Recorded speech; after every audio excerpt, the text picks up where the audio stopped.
किसी ने बड़े कमाल की बात कही है कि जिंदगी में संकट का हर दरिया पार होगा, थोड़ी सी हिम्मत रखिए, देखना एक दिन चमत्कार भी होगा। हाय गाइस, मेरा नाम है आरजे कार्तिक। एक छोटी सी कहानी। ये कहानी एक अमीर सेठ की। एक सिटी के सबसे अमीर सेठ थे, बहुत सारा पैसा था, बहुत सारे बिजनेसेस चल रहे थे, बहुत सारी फैक्ट्रीज के मालिक थे, कहीं कोई कमी नहीं, हर तरीके से संपन्न थे। एक दिन अपनी फैक्ट्री का दौरा करके शाम में घर लौटे थे। बड़ा सा बंगला, आलीशान बंगला।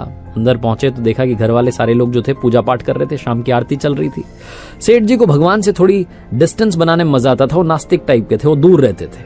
अपने कमरे में चुपचाप चले गए, जाकर के अपना हिसाब किताब करने लगे, एनालाइज करने लगे, क्या सही हुआ क्या गलत हुआ। नौकर को बुला करके कहा कि एक कप कॉफी लेकर के आ जाओ। नौकर गया कॉफी तैयार करने के लिए। अचानक से सेठ जी को दर्द होने लगा, सीने में बेचैनी महसूस होने लगी। वापस नौकर को बुलाया और कहा कि एक काम करो, फटाफट से डॉक्टर्स को बुलाओ, कॉफी बाद में बनाना। उस सिटी के जो टॉप हॉस्पिटल के डॉक्टर्स थे वो सारे के सारे आए, आकर के जांचें करी, बहुत सारी रिपोर्ट्स आई। मालूम चला कि सेठ जी हर तरीके से परफेक्टली फाइन थे। सेठ जी ने कहा कि मुझे तो अभी भी बेचैनी हो रही है, मेरे लिए तो दवाइयां लिखी। डॉक्टर्स ने कहा कि आप ठीक हैं, कहाँ परेशान हो रहे हैं। फिर भी सेठ जी का मन था, वो अंदर ही अंदर अजीब सा महसूस कर रहे थे। तो डॉक्टर्स ने दवाइयां लिख दी और साथ में नींद की गोली लिख दी कि अगर नींद ना आए तो ये भी ले लेना, लेकिन आप आज आराम करना, किसी बात की वजह से शायद आप परेशान हैं, इसीलिए आपको बेचैनी हो रही है। नौकर ने खाना तैयार किया, दवाइयां लेकर के आ चुका था। सेठ जी ने दवाई ली, सोने के लिए बिस्तर पर चले गए, लेकिन नींद नहीं आ रही थी, करवट बदल रहे थे। बिस्तर से उठ करके वो नींद की गोली भी ले ली, लेकिन तब भी नींद नहीं आ रही थी। बहुत देर हो गई थी। घड़ी उठा करके देखा तो रात की 3 बज रही थी। सन्नाटा था, हर तरफ शांति थी। उन्हें लगा कि इस बंद कमरे में शायद घुटन हो रही होगी। कमरे से बाहर निकले, अपने आलीशान बंगले के बगीचे में गए, गार्डन में जाकर के टहलने लगे, लेकिन वो वहां भी उन्हें सुकून नहीं आ रहा था। उन्होंने सोचा कि थोड़ा बाहर टहल करके आता हूं। घर से बाहर निकल गए, कॉलोनी में सड़क पर टहलते टहलते दूर चले गए। इतने ख्यालों में खोए हुए थे, फैमिली को लेकर के, बिजनेस को लेकर के, पता नहीं 50 बातें चल रही थी कि घर से कब दूर आ गए मालूम ही नहीं चला। सड़क किनारे एक चबूतरा था, वहां जाकर के बैठ गए, चप्पल नीचे उतार दी, आराम से बैठे थे। उसके बाद में अपने बचपन को याद करने लगे, उन दिनों को याद करने लगे जब स्ट्रगल किया करते थे, जब लाइफ में कुछ नहीं था। वो सारे दिन याद आने लगे। सेठ जी अपने ख्यालों में थे, तभी वहां एक कुत्ता आया और उनकी एक चप्पल अपने मुंह में दबा करके भाग गया। सेठ जी ने देखा तो फटाफट से उसके पीछे भागे अपनी चप्पल छुड़वाने के लिए। कुत्ता दौड़ता दौड़ता पास में झुग्गी झोपड़ियां थी, वहां जाकर के चला गया। उस कुत्ते के पीछे पीछे गए, आवाज लगाई, वो कुत्ता थोड़ा डरा, उसने अपने मुंह में से वो चप्पल नीचे गिराई और वो वहां से खिसक लिया। सेठ जी ने दूसरी वाली चप्पल भी पहनी और वापस अपने घर के लिए आने के लिए तैयार थे। उन्हें याद आया कि घर भी तो चलना है, कितनी देर से बाहर बैठा हूं। तभी उन्हें किसी के रोने की आवाज आने लगी। सेठ जी ने आसपास देखा तो एक झोपड़ी में से रोने की आवाज आ रही थी, एक महिला के रोने की आवाज आ रही थी। तकरीबन सुबह के 4 बज रहे होंगे, काफी देर हो चुकी थी। सेठ जी ने सोचा कि क्या करूं, जाकर के पूछूं क्या बात है या फिर अपने घर चले जाऊं। उनके मन ने कहा कि घर चलते हैं, कहां फालतू के पंगे में पड़ना है, अपना काम करते हैं, अपन अपने काम से काम रखते हैं। सेठ जी घर की तरफ चलने के लिए आगे बढ़े, 4-5 कदम आगे बढ़ाए। फिर मन में दूसरा ख्याल आया कि एक बार जाकर के पूछ तो लूं, पता तो कर लूं कि बात क्या है। उस झोपड़ी के पास गए, झांक करके देखा तो अंदर वाकई में एक महिला रो रही थी। दीवार से, वो जो झोपड़ी की दीवार थी, उससे सर पटक पटक के रो रही थी। सेठ जी ने हिम्मत करके दरवाजा खटखटाया। उस महिला ने दरवाजा खोला। सेठ जी ने सबसे पहले तो कहा कि बहन जी माफ करना, गलत मत सोचना, मैं बस यहां से गुजर रहा था, मुझे आपके रोने की आवाज आई। क्यों रो रही हैं आप, क्या बात है, क्यों परेशान है?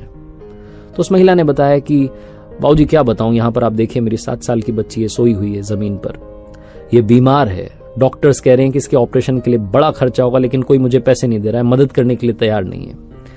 सेठ जी ने कहा तो इसमें रोने से क्या होगा, रोने से आपको थोड़ा ना पैसा मिल जाएगा, रोने से कोई थोड़ा ना आपकी मदद कर देगा। और ये सुबह सुबह क्या रो रही हैं आप, इससे कुछ नहीं होने वाला। आपको मदद मांगनी है तो जहां आप काम करती है, कहां आप काम करती हैं? तो उस महिला ने बताया कि मैं तो घर घर जाकर के झाड़ू पोछा करती हूँ। तो सेठ जी ने कहा कि उनसे मदद मांग लेती है, रोने से कुछ नहीं होने वाला।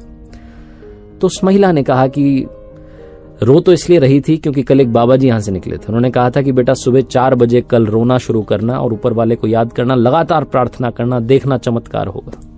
इसलिए मैं रो रही थी कि शायद वो बाबा जी की बात सच हो जाए, शायद ऊपर वाला मेरी सुन ले।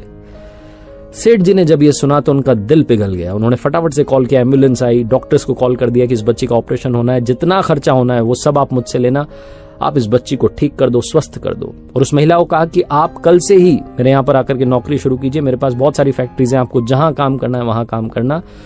उस महिला के रहने के लिए अपना सर्वेंट क्वार्टर भी दे दिया। सेठ जी की जो बेचैनी थी वो तो उसी वक्त खत्म हो गई थी जब उन्होंने एम्बुलेंस को कॉल किया था, डॉक्टर से बात की थी, लेकिन मन में एक शंका थी, एक डाउट था जो लगातार चल रहा था। सेठ जी सोचने लगे कि मैं ऊपर वाले से इतनी डिस्टेंस रखता हूं, नास्तिक हूं, मुझे मतलब ही नहीं है, लेकिन क्या वाकई में ऊपर वाला है? ये क्या चक्कर है कि वो बाबा जी ने कहा कि 4 बजे रोना शुरू करना, मैं वहां पर किस्मत से पहुंच गया और उस महिला की मैंने मदद कर दी। सेठ जी के मन में 50 ख्याल आने लगे। फिर दूसरा ख्याल आया कि अगर वाकई में ऊपर वाला है तो हम ये नीचे वाले जो लोग हैं ये क्यों लड़ रहे हैं, वो क्यों हमें लड़ा रहा है धर्म के नाम पर, जात पात के नाम पर। उस महिला से ना तो मैंने जाति पूछी, ना उसने मेरी जाति पूछी, ना हमने एक दूसरे की जाति पूछी, ऊपर वाले ने भी हमारी जात पात के बारे में नहीं सोचा, बस मुझे जरिया बना करके वहां भेज दिया। सेठ जी को उस दिन समझ में आया कि लाइफ में वो काम में बड़ा विश्वास रखते थे कि कर्म किए जाओ, वो काम करेंगे तो रिजल्ट मिलेगा, काम करेंगे रिजल्ट मिलेगा। उस दिन एक और बात समझ में आई कि काम के साथ साथ, वर्कaholic होने के साथ साथ दूसरों की मदद करना, वो ह्यूमैनिटी का भाव रखना भी बहुत जरूरी है। सेठ जी को उस दिन समझ में आया कि जब मैंने किसी की मदद करी तो मुझे सुकून मिला, वो जो अंदर की बेचैनी थी वो खत्म हो गई। दुनिया में ऊपर वाले ने सिर्फ एक धर्म बनाया जिसे ह्यूमैनिटी कहते हैं, मानवता कहते हैं, इंसानियत कहते हैं। ये कहानी काफी कुछ सिखाती है। पहली बात तो सिखाती है कि अगर आप भरोसा रखेंगे तो चमत्कार जरूर होगा। दूसरी बात सिखाती है कि जिंदगी में एक दूसरे की मदद करते चलेंगे तो आपकी मदद अपने आप ऊपर वाला करेगा। और तीसरी सबसे बड़ी बात सिखाती है कि जिंदगी में ज्ञान बांटने से हमेशा कुछ नहीं होता, मुस्कान भी बांटना जरूरी होती है।